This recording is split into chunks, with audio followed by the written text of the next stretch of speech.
You like it? Huh? Yeah. Well, I'll give it to you. Really? Why? Well, you see, the last time we met, my behavior, I wasn't polite and I don't know. Better. Please. Forget it. I don't like people who buy paintings as an investment. Wow.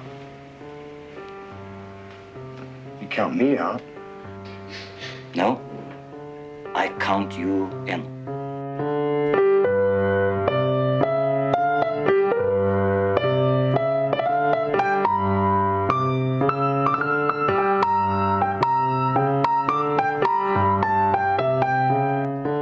I am like 4 hours into my new computer, so I'm also having some... How's that going?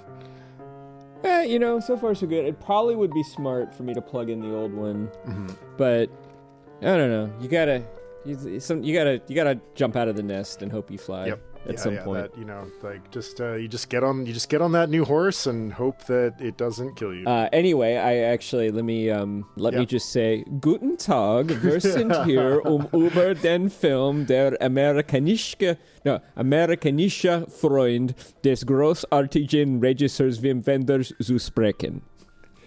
You know what's great about German is I can almost understand it. Tell what I'm saying.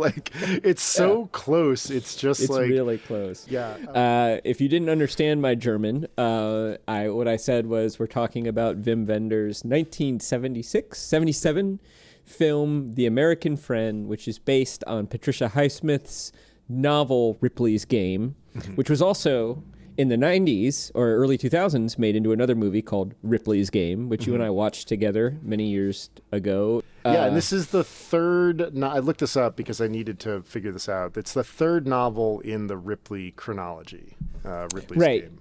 And it has elements of Ripley Underground, which I think is the second novel, because the character Derwatt and the art forgery stuff are all elements from Ripley Underground, which is another movie that we're going to watch next, if we can find it. I think I have a copy of it lying around, but shall we get into a recap of this? Yeah, totally. So we don't quite get to our main character, Jonathan Zimmerman, right off the bat. There's a whole we meet this Ripley. We meet Dennis Hopper's Ripley.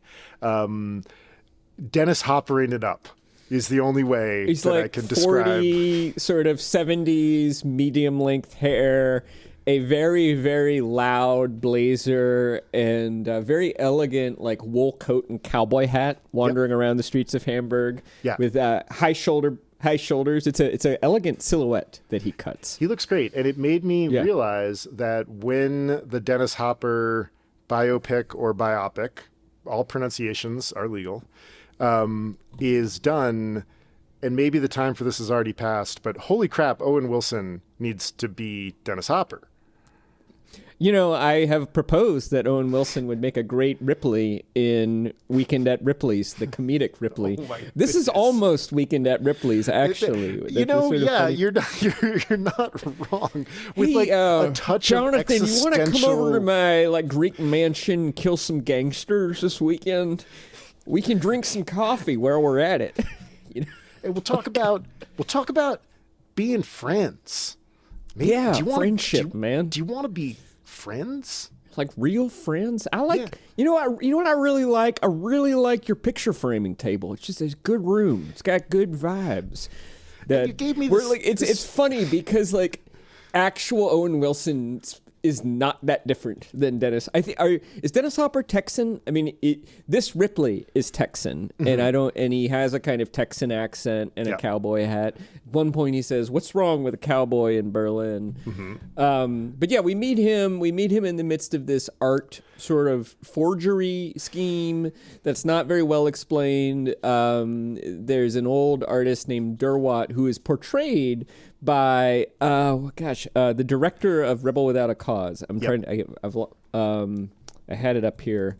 A very craggy sort of white shock of hair, like Andrew Jackson looking cranky artist. All of his scenes are shot in Lower Manhattan, which looks, because of the lighting, a lot like Hamburg, which is kind of interesting. There's a lot of interesting things happening. Everything's kind of beautiful. Everything's kind of 70s. So he's perpetuating some kind of art forgery. Then we go to an auction. Ripley's at the auction. He's trying to drive up the price of this painting. Our main character, Jonathan Zimmerman, is there. He insults Ripley. He implies that he has heard some bad rumors about him. Maybe he sees through his kind of shady dealings. He also notices that the blue color is not correct in the painting. Ripley takes note of the insult. He seems kind of unhappy about it. And then Ripley has a conversation with his friend Raoul Minot, not Reeves Minot, but Raoul Minot, but the same character, who is looking for somebody to do a murder. And Ripley, in a kind of fit of mischief, recommends Jonathan Zimmerman, who he has also heard is dying of a rare blood disease. And so basically they're finding somebody who has very little to lose and would never be suspected of a murder because he has absolutely no entanglement. Yeah. And Minot makes contact with Zimmerman and proposes the murder on the metro, which, you're sort of like, okay, yeah, loud, transient, not a bad place to talk about a murder. So many trains in this film. Lots and lots and lots of trains. And basically, Minot is like, we want you to go to Paris. We need you to kill someone. We're going to pay you 250,000 Deutschmarks for it. You're going to be able to support your wife and family after you die. You'll be able to enjoy your life, what you have left of it. And then there's kind of hatched this sort of bizarre double cross where Minot convinces Zimmerman that there are doctors who can help him more in Paris and that his leukemia is actually getting quite worse right away, even though Zimmerman's doctor is like, no, there's nothing wrong. Your condition hasn't changed. I should know better than anybody else. But a lot of this film is about the ability to play on a desperate conscience and to get that conscience to kind of snowball into desperate action. Zimmerman goes to Paris. There is some real procedure done at the American hospital in Paris with like what appear to be real doctors and real paperwork. That is where Zimmerman is given a gun and sent to the subway to kill this other putative gangster. Minot says that this guy is a criminal, and because of the entanglements, maybe he is. Maybe that was just a lie to get Zimmerman to do it. But Zimmerman, after a whole bunch of very guilty conscience, overcomes that fear and does the murder, and flees back to Hamburg and collects not 250,000 Deutschmarks, but 97,000 Deutschmarks instead. And then Minot is like, you want the rest of the money? I need you to do another murder. And the other thing that happens in the in-between is that Ripley comes over to Zimmerman's place. Maybe he's feeling guilty. Maybe it's a little bit unclear. And he wants to get a picture framed, but the two strike up what appears to be a genuine friendship. So Ripley has set up poor Zimmerman, he put him in this difficult situation with his friend Minot, but then you get the sense, he likes this guy. Zimmerman also apologizes for the insult, so you kind of have the sense that they're becoming friends. So then Zimmerman sets out to do the second murder, again, kind of put up to it by Minot. He's sort of desperate. This is going to be a lot harder. This time, our sense is this is a rival gangster faction, and Minot is trying to get these two rival gangster factions to get into some kind of gang war. It's all very obscure. This is going to be a much harder murder because the gangsters involved, there's several of them. They're not on a metro train. They're on a overnight destination like Eurorail type train. Beautiful. So there's a moment where the murder is about to happen, but Jonathan Zimmerman is seen by one of the gangsters, and it looks like the jig is up, but Ripley comes out of nowhere and helps him out, and the two of them in a very wonderfully tense scene involving close quarters and garrots and throwing gangsters out and a like young prostitute with drugs and some other elements. Essentially, they carry off the murderer. There's two of them effectively, and their bond is strengthened, and they go back to Hamburg. And then pretty shortly after that, we get the sense that Minot has been found out by the gangsters. He's desperate. He's nervous. Jonathan figures this out, calls Ripley and says, I think they're on to us. And Ripley's like, come to my house. We'll make a stand together. And then there's this kind of like Ripley and Jonathan's last stand at Ripley's house, which is this like semi-abandoned mansion on a hill in Hamburg that is kind of neoclassical in its architecture. It's beautifully shot, but without going into too many details, they get the better of the gangsters who have in fact showed up to kill them. And then they have to dispose of the evidence. And just as they're about to do that, Jonathan's wife shows up. Yeah. And she has been suspicious this whole time that Jonathan has kind of like headed off to Paris, and it's very clear that he's not telling her everything. And she is beginning to, lose patience with that. And it's tragic because he doesn't want to tell her, because of course you probably don't want to tell your unsuspecting wife that you've gotten, roped into some gangster shit while you're dying of leukemia and your 5-year-old son is sleeping in the next room. And I think in kind of a really elegant twist, she thinks it's something else at first, but then we get to kind of see her realize that actually, oh, whoa, we're sort of in over our head. And Zimmerman kind of asks her to help, kind of implores her to kind of take part in this. It's actually Ripley. Ripley asks, yeah. I couldn't remember at the particular moment. Well, Zimmerman kind of nods in agreement, but Zimmerman's sort of out of it at this point. And Ripley is like, kind of comes to her and is like, all right, I know you're angry at your husband, ma'am, but we're in a lot of trouble here. So we're going to need you to drive, overnight the car, to the Netherlands. To the Netherlands, where we're going to dispose of the evidence. Yeah. They do. They drive overnight.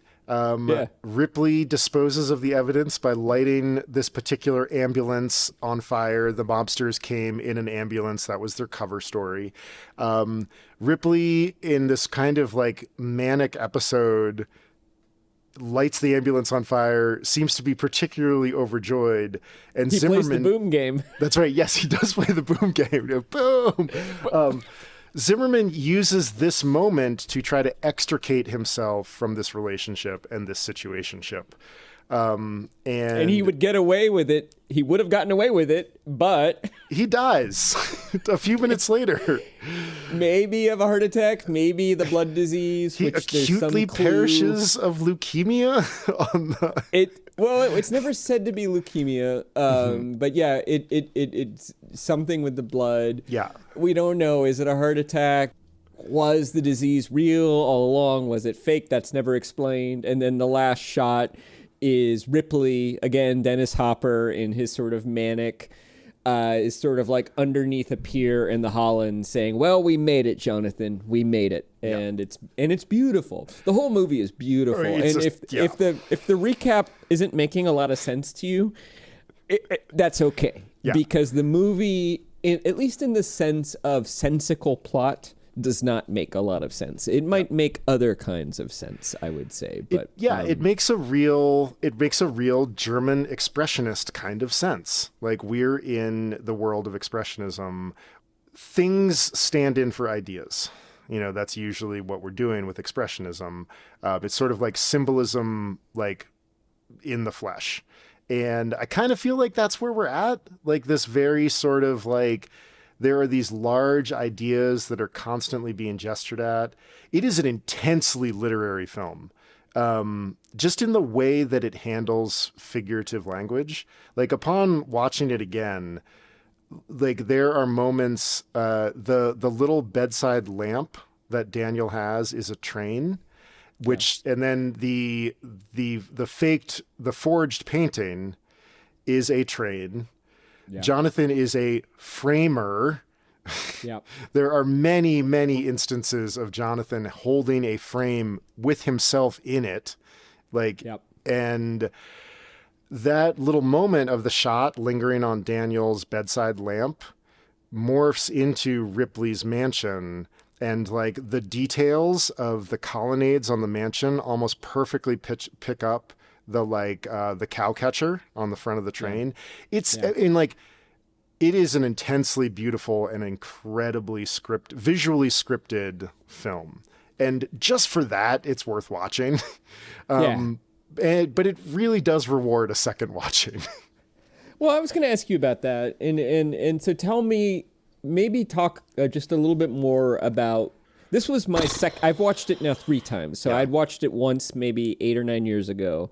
And then I watched it for a second time a week ago, and then a third time over the weekend. Because I first of all, I enjoy it. Yeah. And to me, it rewards a second watching. It rewards a third watching. So what was the difference between the first watch and the second watch for you? I watched it the first time late last week, and then watched it again over the last couple of days. And my first impulse upon watching it last week was like, I don't like this. And I think I had really struggled to figure out what the heck was going on in the very first first 30 minutes. Like, you're just dropped into this plot about a forgery. There's some suggestion of that plot. The fake artist's name is Dervat, but the actual character's name is like Pogosh or something. He even says that to Ripley. He's like, that's my real name. And I was like, why is this important? And then we get the painting and we're off to the auction. And then this new character, Jonathan Zimmerman, is just like talking to this tall, very curly haired character who I think is a famous actor, like a contemporary famous actor whose name I cannot remember.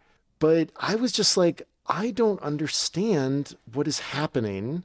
And I hadn't quite settled into the sort of odd dialogue and Dennis Hopper's even odder, like, personalization of Ripley, that I was just like, I really don't get this. And it really did feel like those first few times that you get a new Tom Waits album and you like the old Tom Waits stuff, and the new stuff is completely different. And there's like a lot of like ambient sound and noise and scratching and trivia. And you're just like, what is this? Then as the plot began to get clearer, basically as we sort of dispense with all the exposition and move into the actual plot and the action, then I began to enjoy it quite a bit more. And I particularly enjoyed the scene where Jonathan is trying to get up his courage to do the first murder. There's almost no dialogue. It's incredibly tense, with really just kind of 3 characters sort of like in this very odd subway-based cat and mouse game, with like Jonathan following his quarry, Jonathan's gangster watcher kind of following him to make sure he does it. And then just these wonderful shots of like the German surveillance system in the metro of watching Jonathan and then watching him run away, which he was not supposed to do. And it cleared up for me, but still there were lots of questions like, what is happening in Paris with these doctors? Is this fake?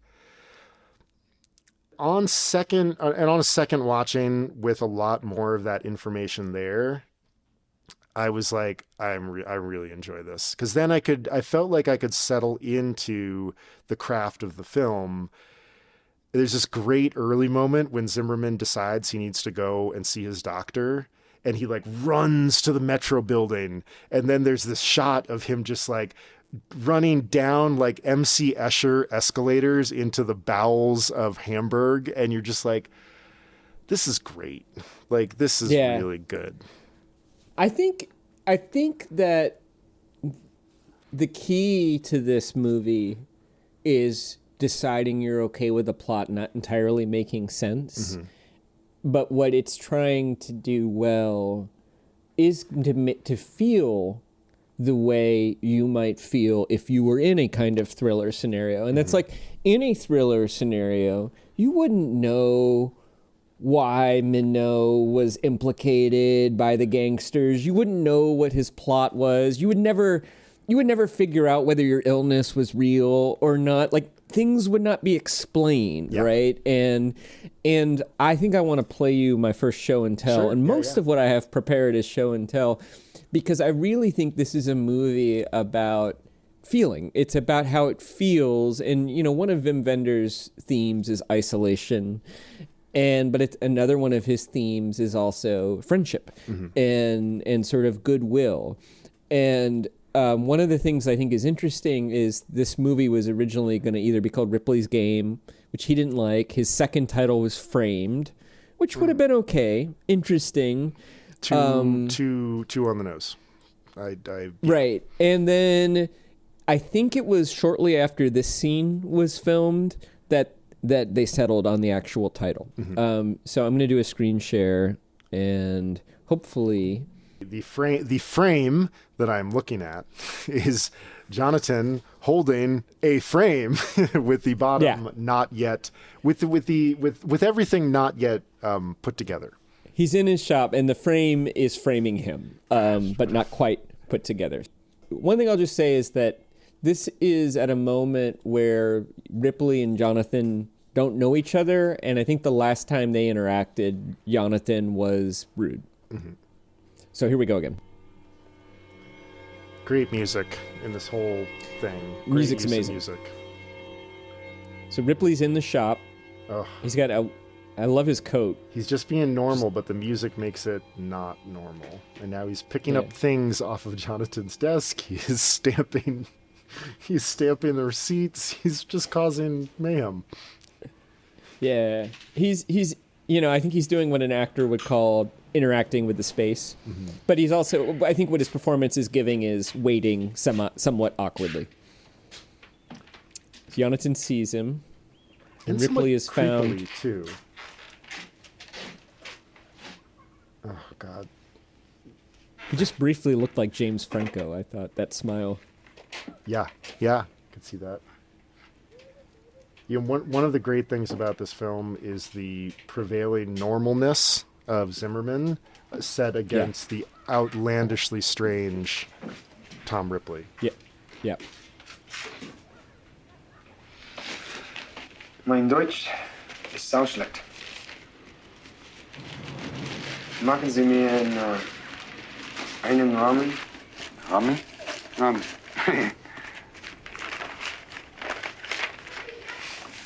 Well, you can speak English. Das ist gut. Well, I suggest... Zimmerman's going to grab a sample frame. Just one? Yeah?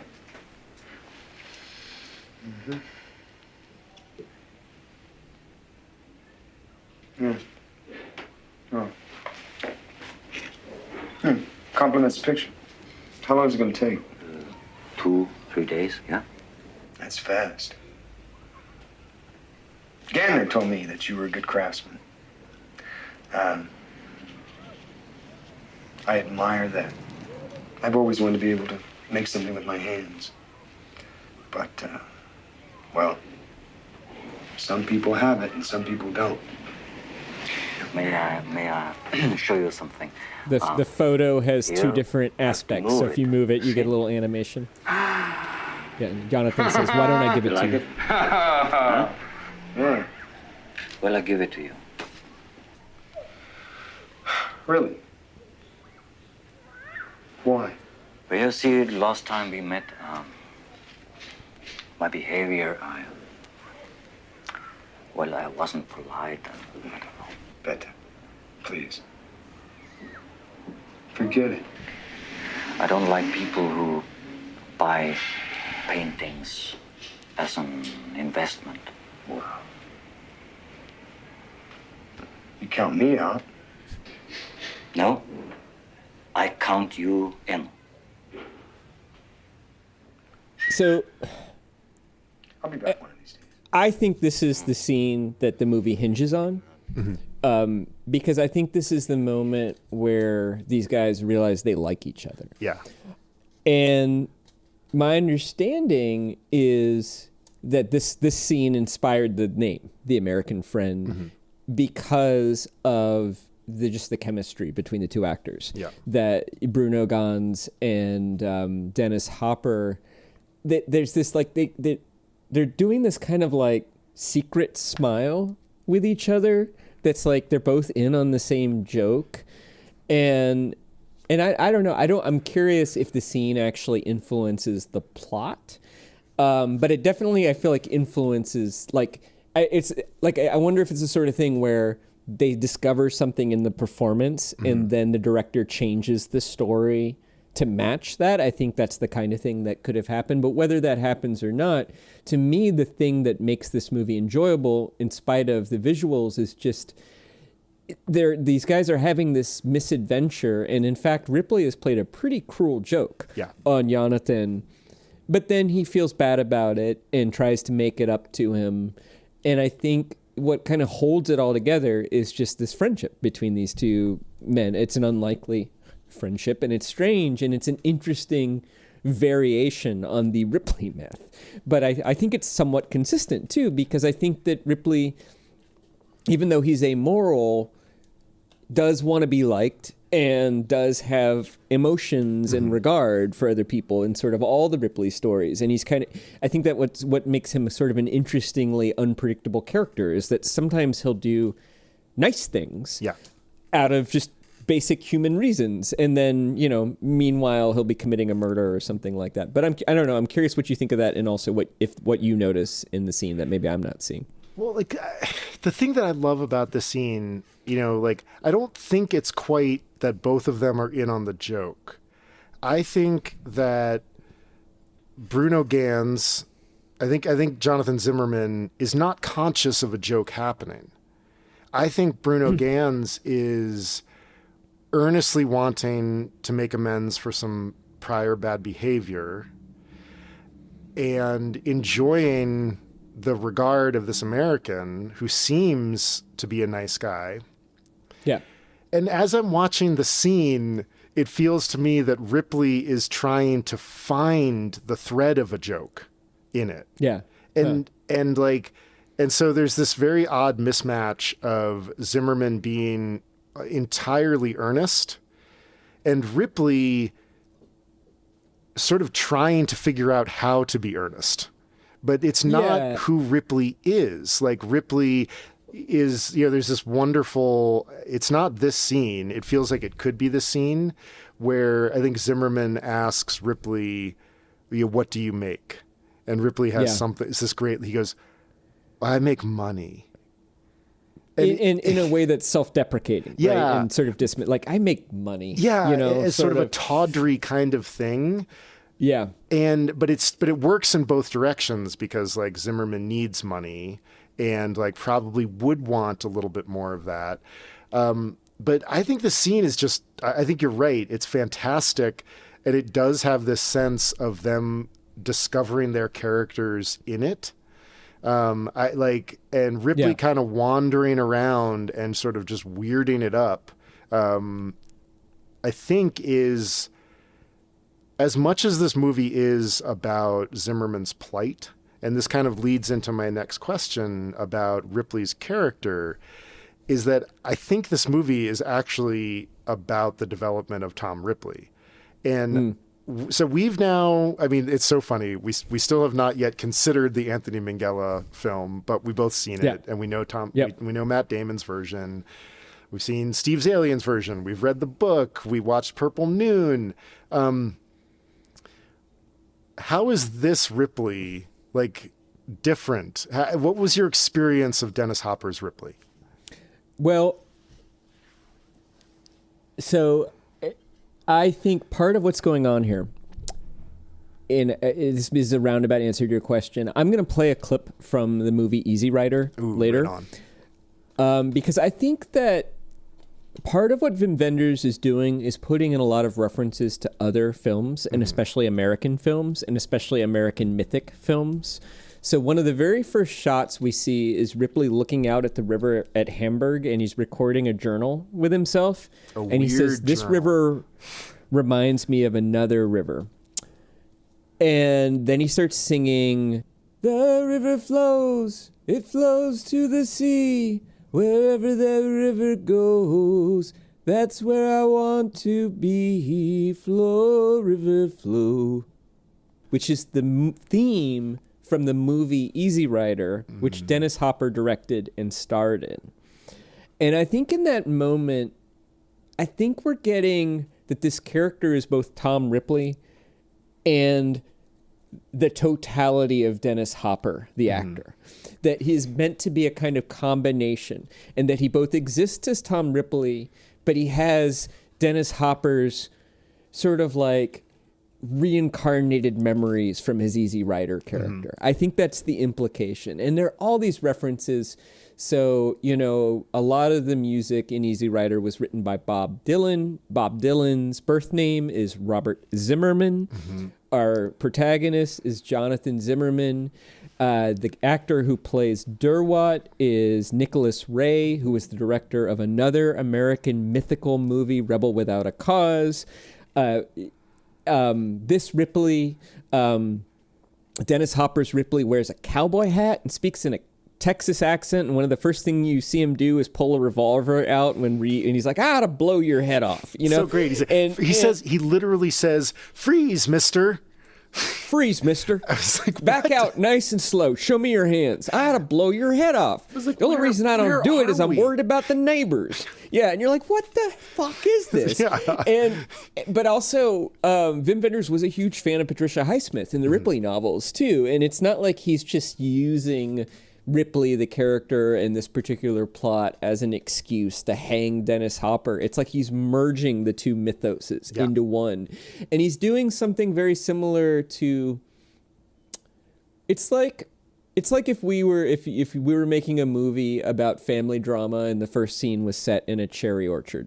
Yeah, totally. Right, exactly. Or it's like if we were doing a movie about a character who has a dilemma and spends most of the film in existential uncertainty, and he lives on Elsinore Drive. Yeah, totally. You know, which if you don't know, is Elsinore is the castle in Hamlet, the great story about uncertainty and hesitation and confusion and existential dread.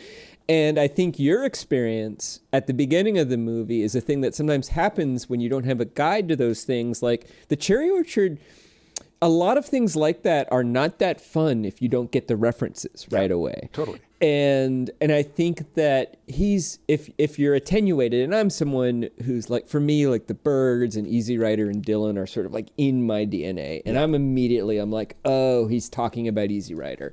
You know, I'm picking that up. But if you're not attenuated to those references, as I often am not when I'm reading a poem or reading a play or something like that, it's just less fun. And you kind of need a guide to bring you into it, or you need the experience of like what you had, which is seeing the whole thing and then being able to step back and watch it again. Yeah. So I think part of my answer to your question is this Ripley is this kind of like mythic uber character that combines Tom Ripley plus Dennis Hopper's filmic persona. I think that's part of it. But then I also think part of it is that at one point, Ripley stands up on, is it like the Roosevelt or the East Side Expressway on a Jersey barrier? And he's like, I'm confused. And I think that Ripley is confused about whether he wants to be a gangster or whether he wants to be because he likes art. What's the one thing we know about Ripley's character is he's always interested in art. But how does he choose to interact with art? He knows he's not a good painter. The one thing he knows he can do with art is forge it. Right. or do crime stuff with it. And I think he's kind of disgusted with himself about that. I think he's like, I figured out this way to make a living forging art, but that's really not honorable. And this guy, Jonathan, he could tell that the painting is off. He could see through me. He could see through my forgery. He sees the real me. and that Ripley actually kind of admires that. Well, I think that's what's happening. Yeah, because he wants a touch of Zimmerman's innocent everyman quality. Like that's one of the first things right before he goes out on his like balustrade overlooking the river. He's making that. He's recording the journal, and what's so wild is we don't hear Dennis Hopper's voice as if it were just out in the world. We're hearing the crackly tape. Yep. Yeah, and like, it's interesting. And that sort of gets to what you're saying about Wim Wenders' kind of project here, is that it's sort of cinema verite, and it's also like wildly elusive, and there's like so many references and stuff like that. And the first thing that Tom is saying is he's basically like, I don't know who I am anymore.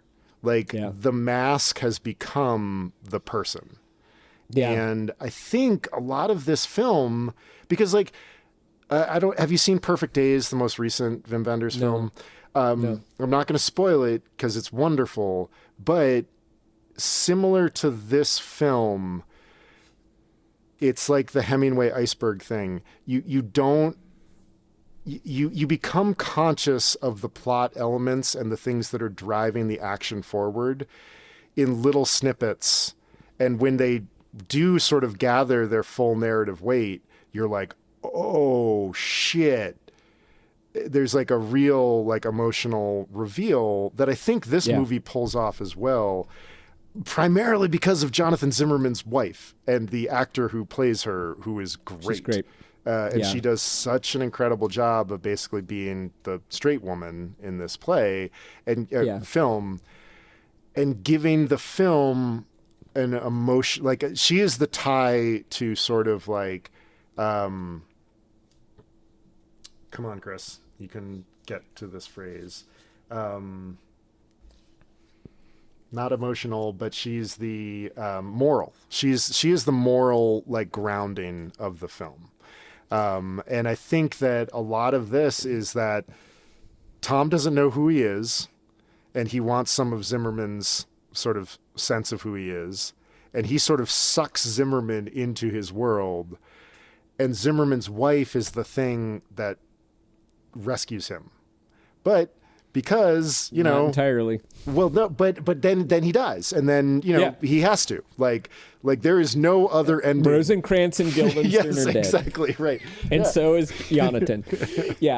And well, what's also great about that is that like objectively, we should not like Ripley because he kind of ruins Zimmerman's life, but there's this way in which Zimmerman seems okay with it all, and I find this Ripley, of all the Ripleys I've ever seen, the most likable. Yeah. And I think part of it is that, he does turn up at just the right moment to kind of save the day when Zimmerman needs him the most. But also there's this like innocence to his regard for Zimmerman that just is so compelling. And I think Hopper plays it brilliantly. And like there's just these moments where the two of them are together, like when they're pouring the coffee, and they're just like, "Yeah, we did it. We knocked those gangsters out. Oh, this is great. Now we're gonna take a road trip to the Netherlands and blow up an ambulance." They do a word problem about. They do a math word problem about how far apart the bodies are that they threw out of the train. Yeah, and I think a lot of that's meant to be, the joy of survival, right? Yeah, like, of course. They've been through. It's like soldiers laughing about the trenches.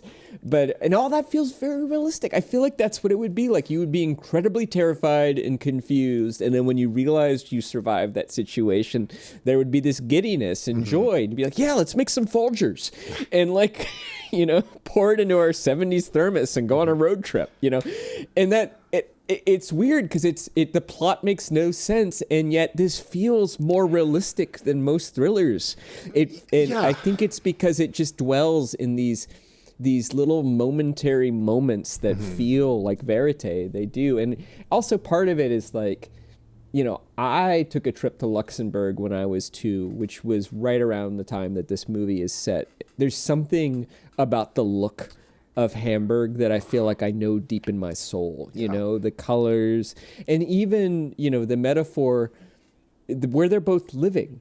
The Zimmermans are living in this apartment block that you can tell is probably going to be knocked down and replaced by modern buildings. And it's like the last one to go. And it's right on the river or the bay in Hamburg. And it's by the water. And it feels like it's surrounded. It's this sort of nostalgic surrounded fortress that's existing in a world that's too complex, and all the shots of Zimmerman are like that. He's being framed, he's in the weird stairwells, he's in the maze of a subway system, and he's on this quest, and it never quite makes sense plot wise, but you feel it, and it works really well, I think. Yeah, I think, the central tension that drives the film forward is that, like, Tom Ripley doesn't really know how to be a human. Like, and I think that Hopper does that so well. Like, just this sense of him, like, he's kind of an alien. And that's sort of, and Ripley, the character, is kind of an alien. And I think that when we see him portrayed in a really great way, that's what we get. And Zimmerman is like 100% human. He is such an everyman. I mean, just his casting, he's sort of brown-haired, brown-eyed. He's got just a great basic mustache. He is so normcore. Like, he's like if you were a witness and you saw him and then somebody said describe him, you'd be like, I think he had a mustache. Other than that, just kind of normal. Yeah, just totally normal. He's probably 5'9", like something dark like hair. that. Yeah. Not fat, not thin. I think he was wearing a Patagonia like button top, just like insert basic whatever. It might have been uniform. plaid. Exactly. He's very, very normal, and but also there's something very vulnerable and likable. Oh my God, about yeah. him, That's the too. thing is he's vulnerable, and Ripley has so much armor. But I think what we get to see in this film is like Tom Ripley desperately wanting to ditch the armor. And that's why he seems so alive in this friendship with Zimmerman. And it's kind of heartbreaking. And Zimmerman has to get away from him. We totally get that. But it's heartbreaking for Ripley when Zimmerman abandons him at the very end. And the tragedy of Ripley is that he cannot connect with other humans. And he wants to, but he doesn't. He seems in the very last moment to kind of accept that, or at least he gets it. He's like, But of course, poor Jonathan is dead at that point. But it seems like he's like, all right, well, I guess you had to do that. If you wanted to live your life with your wife and your kid, like you kind of need to. I'm not good for you. I get it. Can I do my second show and tell for you? Yeah, totally. This is kind of long. I think it's. So this is roughly the last 4 minutes of Easy Rider. We can watch it to the credits.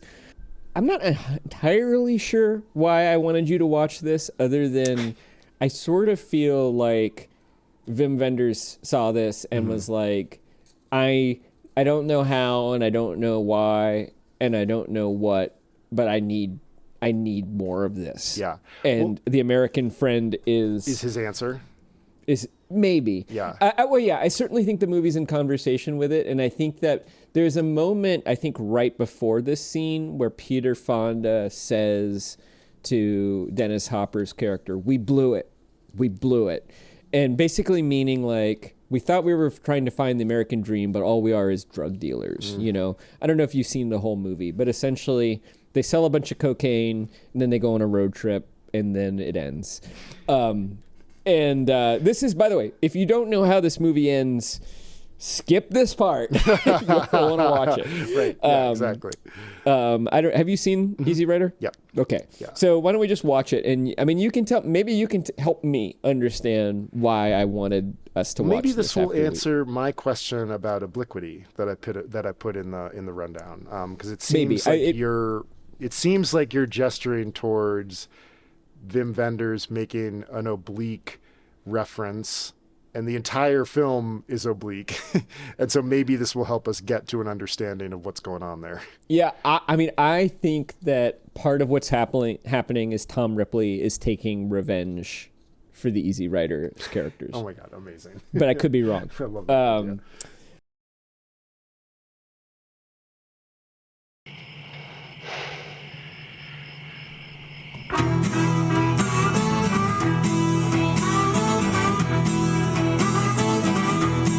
I even think this music is similar to kind of the folky music at the beginning of the film, which has acoustic guitar, but then also this kind of minimalist, like Philip Glass strings. Shadows, even the silver spoon, the handmade blade, the child's This is Roger McGuinn singing a Bob Dylan song. You understand, you know too soon. There is no sense in trying. The lighting. Does the lighting seem familiar to you? Yeah, right. They only shot at dawn. 6 in the morning. It could, threats, they bluff with scorn. Suicide remarks are torn from the fool's gold mouthpiece. There's somewhere near New Orleans going over tributaries of the Mississippi and motorcycles. It's gorgeous. Big yawn. Temptation page flies out the door. You follow. If Dennis Hopper was a dog, you'd have to say, that was a big yawn. You feel to moan, but unlike before, you discover that you just be one more person crying. You know, sort of that river. Yeah, like river, harbor, infrastructure, like cranes. So don't fear. Yeah, that river reminds me of another river. I think that was the river. Sound to your ear.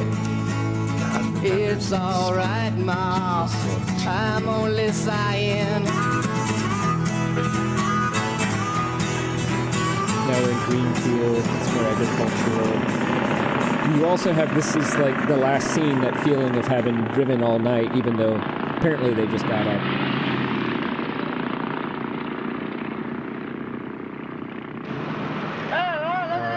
I miss movies. We'll scare the hell out of. We got two guys in the truck with a shotgun.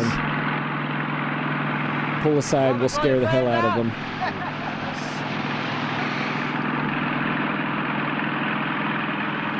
Why don't you get a haircut?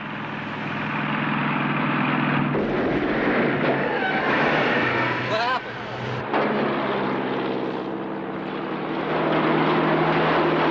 Apparently it was an accident. He was pointing the gun at him and it went off. Billy? Dennis Hopper is down. I got him. Oh my God. I'm going for help, Billy. I got him. I'm gonna get him. We better go back.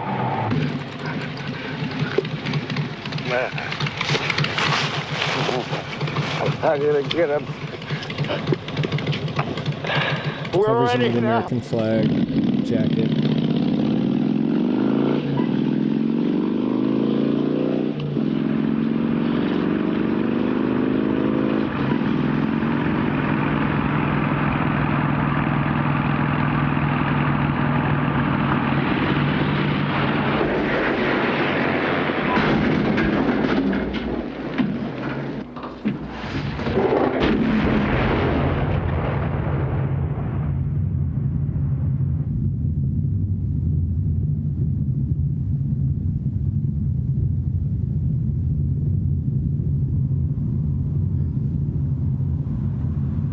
That berm, look at that levee. That berm is familiar, isn't it? The river Fire. flows, it flows to the sea, wherever that river goes. So why did I play that?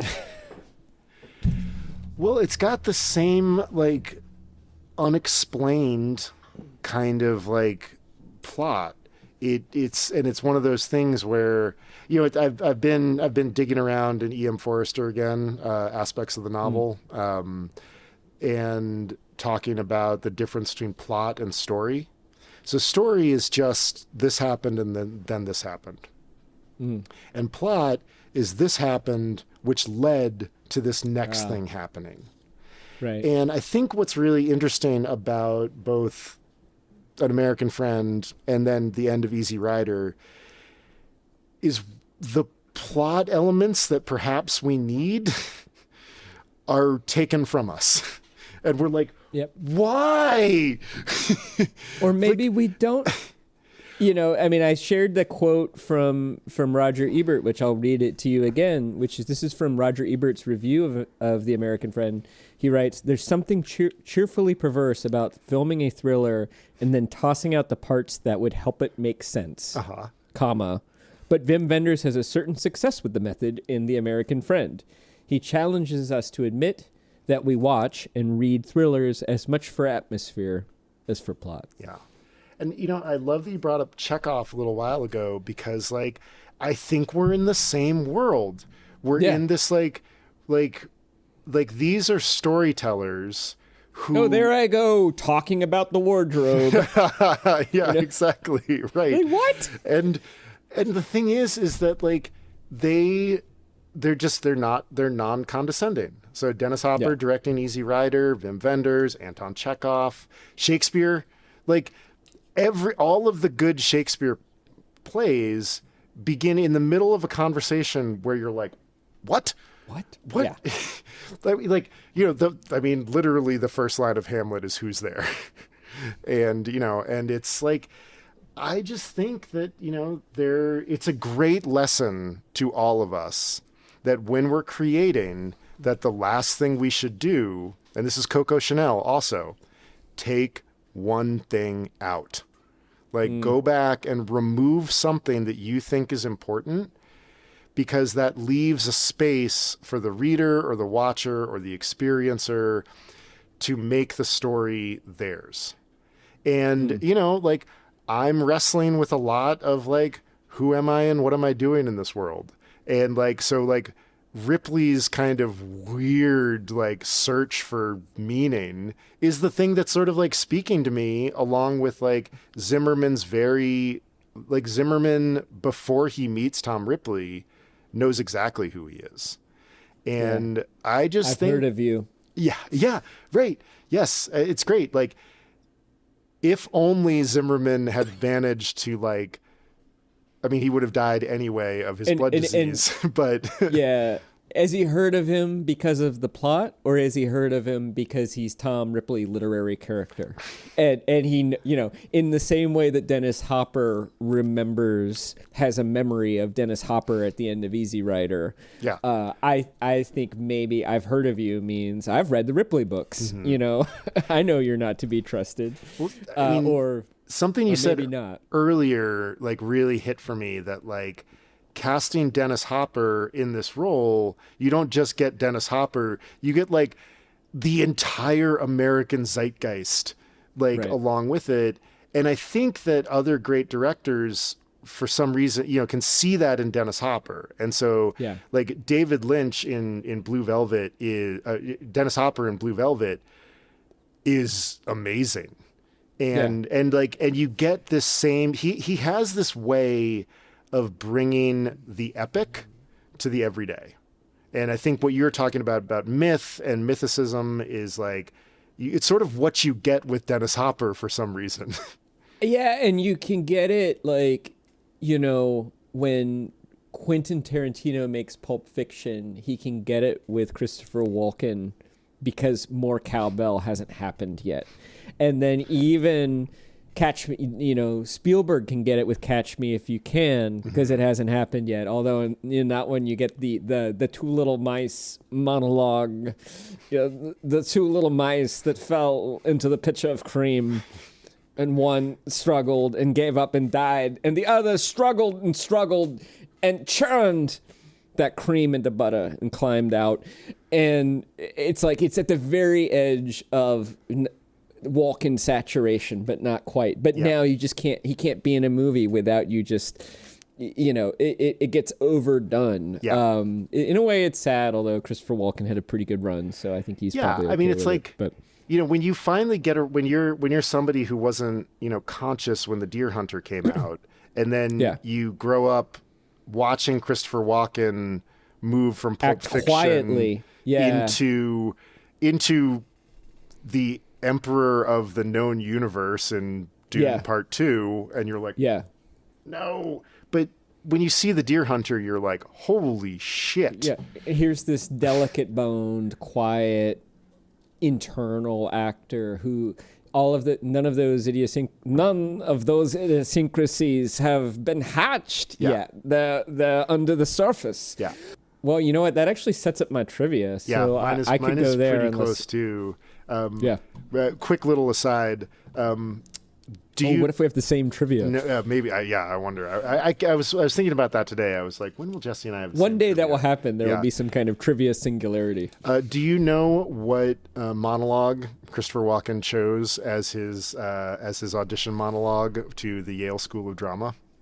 I think I've heard this story before, but no, I don't. He went in with To Be or Not to Be. Oh, ballsy. Yeah, quite ballsy.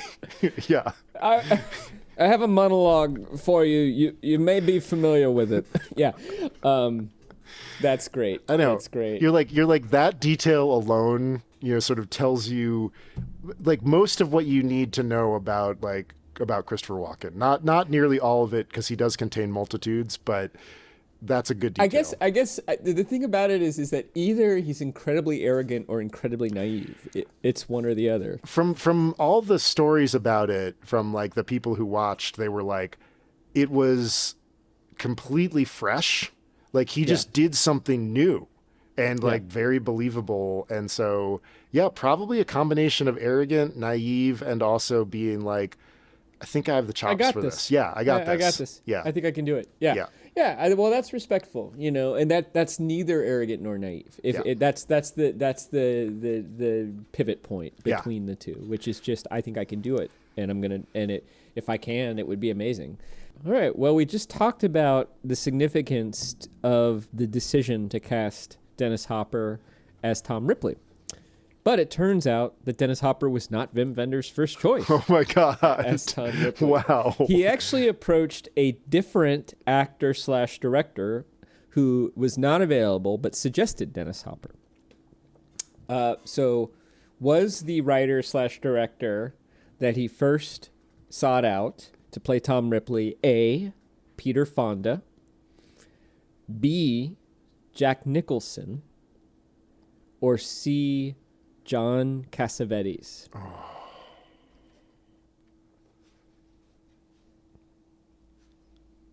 my God. Nicholson feels like the bait and Cassavetes feels like the answer.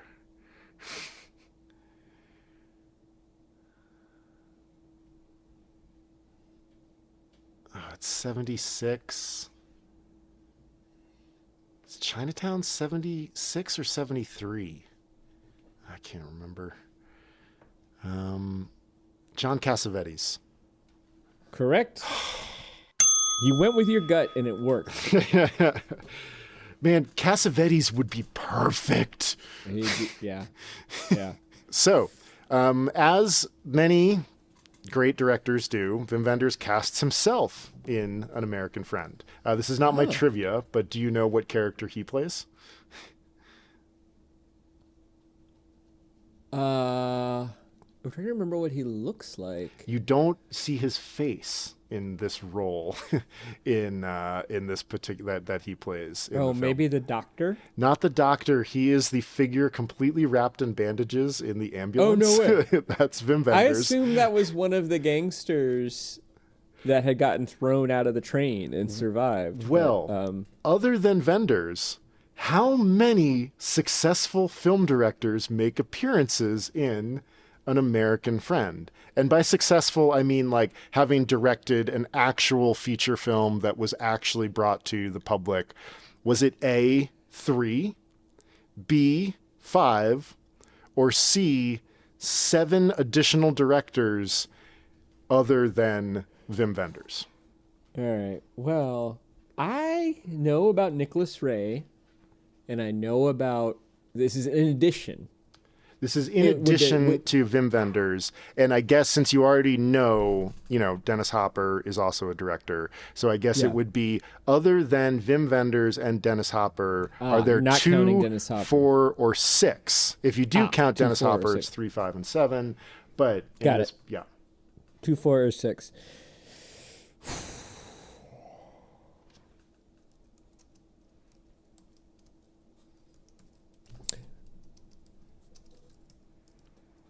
I was spending a little time with the cast. I think John Lilienthal is an actor.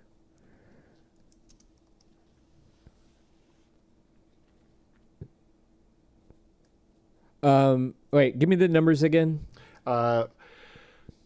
if we're not counting Wim Wenders and Dennis Hopper, are there 2, 4, or 6 additional famous directors? I'm going to go with B4. There are a total of 6 additional directors. Amazing. So if you don't count Wim Wenders, there's 7, including Hopper. Wow. So Gerard Blaine, Sam Fuller, Nicholas Ray, Peter Lilienthal, Daniel Schmidt, and Jean Eustache. They all play the mobsters. Yeah. That makes sense. Yeah. They, in The Godfather Part 2, Francis Ford Coppola casts many directors, and they all play the senators in the commission. That is wonderful. Yeah, that's great. In the commission that's investigating, and Coppola tells the story that they asked him, like, well, why did you cast us? And he said, well, I wanted people who were comfortable with authority, who had a strong sense of presence, and were also a little bit awkward on camera. Perfect. Yeah. Yeah, that makes sense. And I mean, like, that's what the mobsters aren't great actors. No. Like, there's a real flatness. No, but they're bizarre, and you do get this sense of like easy authority. Mm-hmm. Yeah, and is one of the directors the tall one who and is he the one who gets pulled into the French drain? And like cracks the back of his head. And then he's like muttering or singing some song or something like that. Again, very oblique, It's probably a reference to some song or poem that he's saying. At one point, Dennis Hopper is singing "I Pity the Poor Immigrant," a Bob Dylan song. Mm-hmm. There are all these little. I don't have enough. References. I'm not drenched in music enough to get all that stuff. And one of the songs is the Kinks' "Nothing in the World Can Stop Me Worrying About This Girl," which also Wes Anderson has used. To great effect. Similar like mood piece. Mm-hmm. Can we just briefly talk about color? Holy oh my God! crap. Yeah, the saturation is incredible, and you can. I mean, it looks like Kodachrome. It looks like my grandfather's slides, from that era. It's clearly film, but there's just wonderful saturation, which to get in those days, you need to light things extremely well because you don't have a lot of. Nowadays, you can just dial up the saturation in post, and you couldn't do that then. You had to expose it. Yeah. You had to do it for real. You had to you had to make the stuff. You had to make the lights do the things that you wanted it to do. Yeah, and if anything, you underexpose a little bit for saturation, because then things are a little bit darker, and then you can always lighten them in the dark room a little bit, or you can burn and dodge certain things in. But yeah, it's magnificently shot. It's gorgeous. Absolutely. Like Ripley's like villa is just green. Like, and the hotels that he stays in like in Paris also. And Europe still looks like that. I know. That's the other great thing is like the Europeans don't go around changing things unless they have to. I mean, there's plenty of modern architecture too, but like you go to Europe and stay in a hotel and it'll look like this movie, which is kind of great. Yeah. It's fantastic. I'm so glad I watched it again. Because like now I'm like, oh, I will watch this again. Which was the question I was about to ask you. Yeah. So you will watch it again. I think I will too. Yeah. I think this is one of those movies that I'll tune in from time to time the rest of my life. Similar to, I would say, also Minghella's Ripley and also the other version of Ripley's Game that is coming up. It really, like, the guy who directed Drive, Nicholas Winding Refn, like, I was like, oh my goodness, he's seen this movie. Yeah, like, there's so much. No, that's another film that's about friendship and mood more than plot. So what are we doing next? Well, next up is Ripley Underground by Roger Spottiswoode. Spottiswoode or Spottiswoode. I don't know if he may be a British director. I've never seen a movie by this director. I'll just warn you that I predict this might be the weakest of the Ripley films. It is not available to stream, although it is currently on YouTube. So you could probably find it there. I believe I have the DVD and I have a ripped version, so I'll try to find that and upload it for you.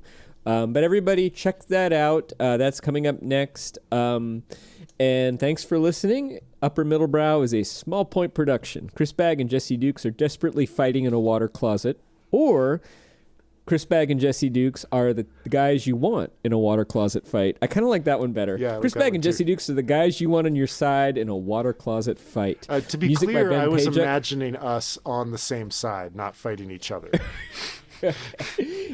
Sometimes the podcast gets very heated. And yeah, they don't actually fight in the water closet, as I recall. It's true. Someone gets garroted in the water closet. After he's been rendered unconscious. Been knocked out. Yeah. Particularly brutal. Music by Ben Pajak and Jesse Dukes. Design and website by Chris Bagg. We are supported by Jenny Grieve and Justin Reich. And as a reminder, Jesse and I are both writers and editors, and we can help you with your writing, podcasting, or editing project. You can see some of our portfolios and learn more at our respective websites, chrisbagg.com and jessedukes.com. Or you can enroll as a patron at the You Really, Really Like Us tier, which includes some one-on-one editorial time with one of us, the other, or both. See you next time, everybody. Know where your passport is. Don't check if you're going to check the garrote or the silencer, be sure you lock the door. Mm-hmm. Yep, lock those bathroom doors, folks. Lock those bathroom doors. It's just good manners. It's good manners, and it can save your life. One of the things I love about that moment, too, is when Ripley kind of like comes out of nowhere to rescue him. He's got a cigarette between his teeth, too. And like the way that he beats that guy up, it just looks like he's slapping him. It's just slapping him, and then he's unconscious. Slap. Yeah, there's this, there's a real Keystone Cops-ish kind of feel to that particular moment where like Ripley or Zimmerman almost falls out of the train, and then the other one is helping them back in, but it sort of looks like he's also trying to throw him out. And it's just, and the mobsters are all kind of like quizzical and non-confrontational. It's a little bit easier than it probably would have been. Right? Like the degree of sort of bumbling and amateurness that Jonathan and Ripley bring to that moment, they probably shouldn't have gotten away with it. Yeah. But it's very entertaining. Yeah. And we heartily recommend this movie, so we hope you enjoy it. Yeah. Leave us a comment. It is inscrutable, but it's worth it. I think we screwed it a bit. I think we did some screwing. We make the inscrutable scrutable. We screwed. We screwed. I am screwed.